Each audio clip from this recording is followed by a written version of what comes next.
Christina here. Welcome to my channel. I wanted to do a process video with some of the new items I got in my Freckled Fawn box, along with some pieces I had from this Gossamer Blue kit from May of 2016. I purchased this kit individually, and I wish I had a subscription because this is by far one of my favorite kits I'd purchased. But what my real goal is here is to scrapbook this photo of me and my bestie from back in high school. I believe this was the summer between sophomore and junior year, so maybe 1990. This is a special photo for two reasons. First, we didn't have cell phones with cameras back then, so we didn't have a way to document everything, and we didn't carry cameras around with us all the time. So I don't have a lot of photos of the two of us together.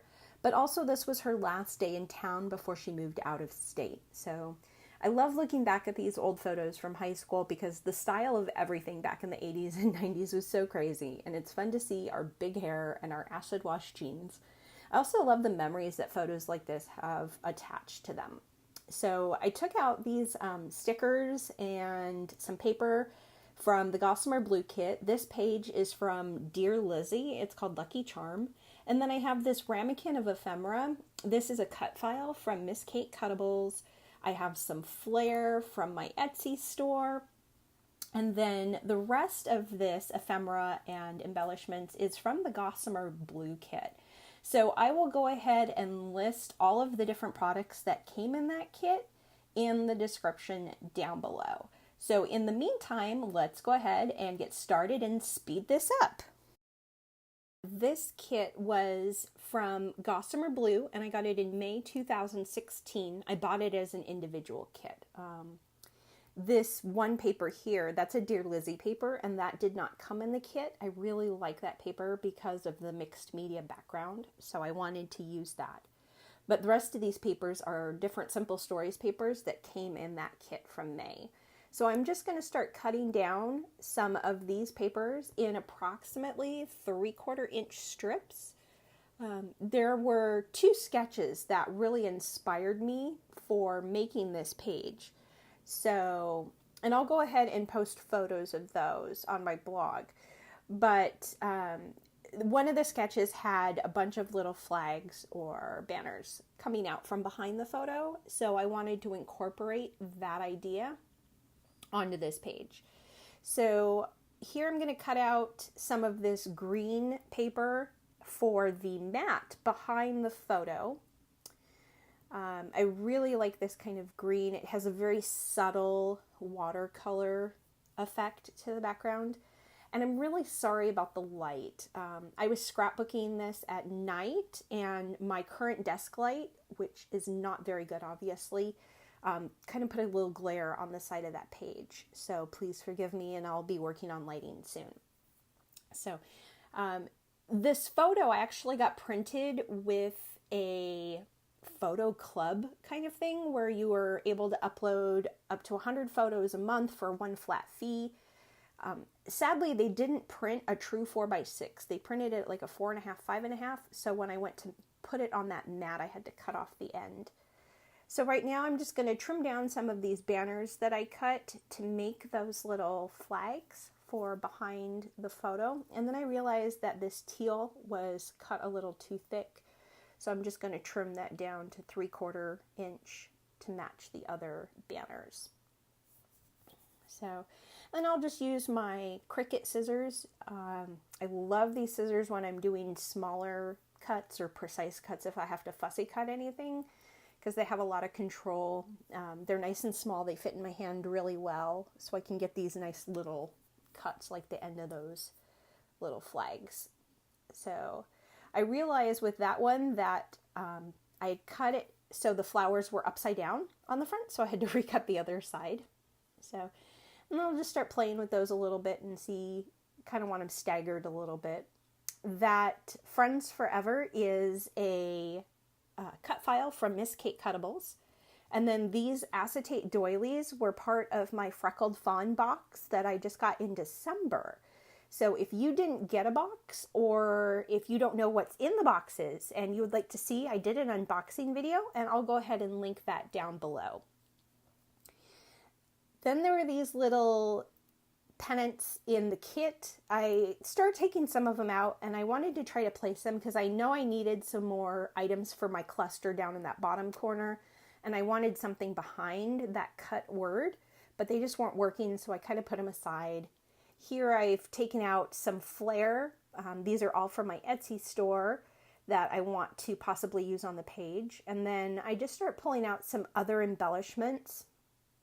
And all of those embellishments from that little ramekin are part of that Gossamer Blue kit that I bought that I'm trying to use up.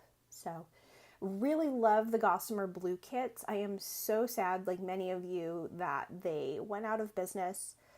Just the most amazing kit. Even though I only bought that one kit, I was so happy with what I got. So, and then I'll just start playing around and seeing, how I want to layer things, making little clusters.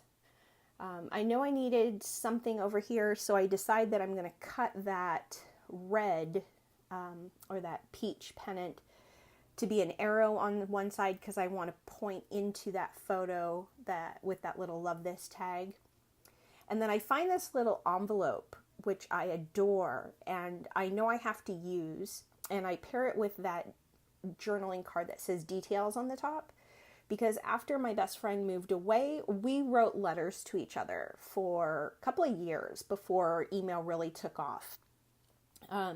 So I knew that that little envelope had to be incorporated somewhere on this page. So again, just playing with the embellishments, trying to make little clusters. I know I needed a little cluster in the upper right there, which kind of mimics something from one of the two sketches that I was using. I didn't like that multicolored flag, so I decide that I am going to use that peach paper and cut down a flag to put up in that corner. I think that contrast between that and the teal envelope works a lot better with the yellow flower there. So now I am looking for something to put behind that Friends Forever, and I love this little tag, so I take it out, and I originally think I'm going to put it over the photo like that, but it doesn't quite work out that way. And then I'm playing with some Flair. That You and Me Flair is from one of my Flair kits on my Etsy. And I change out that yellow flower up in the corner, which I wish I wouldn't have. I wish I would have left the yellow flower. I think that would have been nice triad with the peach and the teal. But scrapbooking hindsight is always 20/20. And this year I'm striving for progress, not perfection. So I'm trying to leave the little imperfections that I would normally fuss with for hours.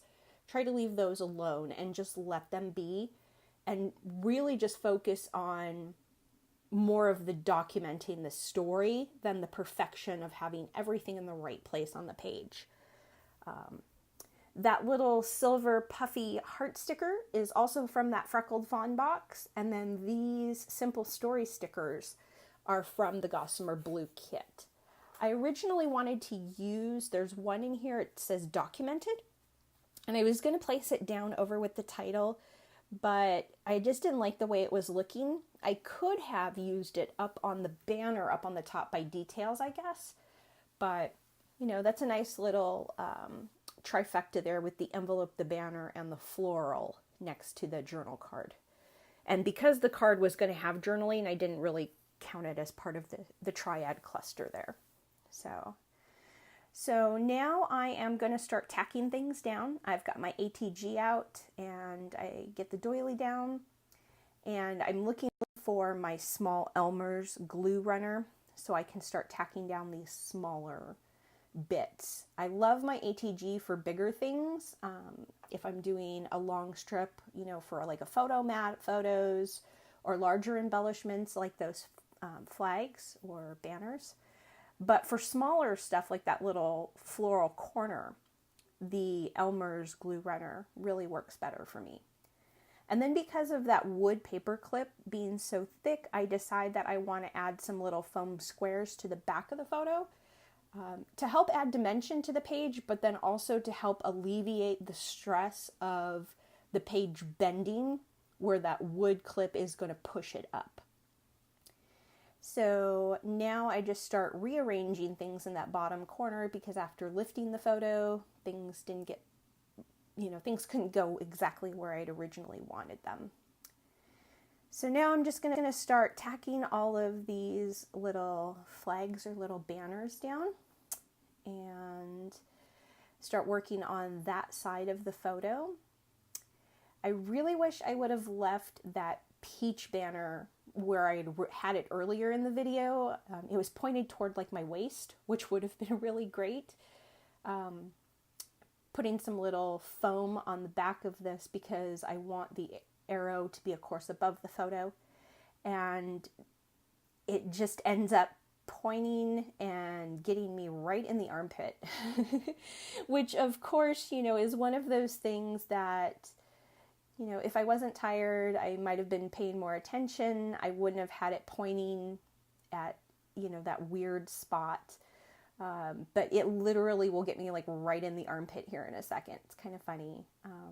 So I get it down and then I decide I want to put a little glue underneath the tip of that arrow just to kind of hold it down. So now I'm going to start tacking down this cluster up in the corner. I was going to use those little banners. I was going to try to use them up there, but they really just weren't working, and I just decided, I really don't need them. So now I'm going to do my journaling about me and my friend and the writing letters to each other. And then, of course, on my blog, there's a little bit more of the story. I just love the days before we had all this technology. Everything was much slower paced. You had to wait for the mailman to come that one time a day if you wanted, to get a message that wasn't, an audio message from your friends.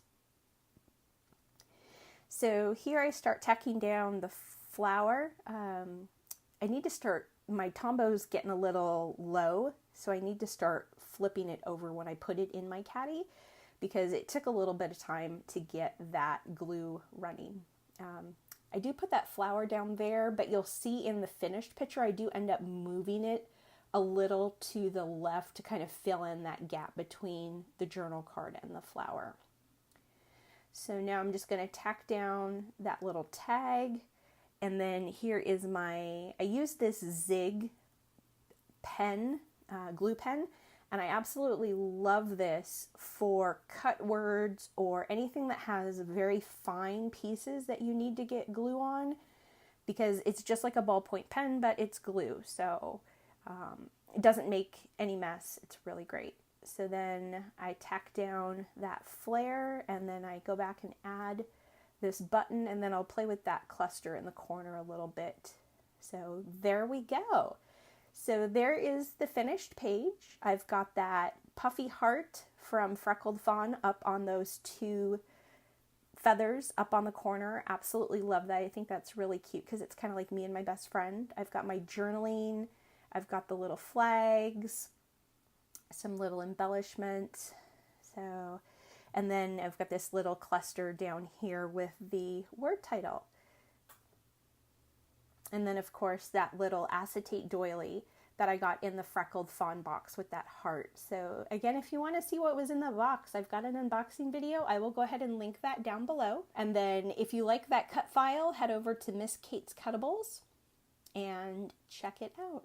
So as always, if you guys like this video, please comment below if there's any questions you have. And please give it a thumbs up. It helps my channel and it helps you know what kind of content you guys want to see. See you later, crafty peeps. Bye.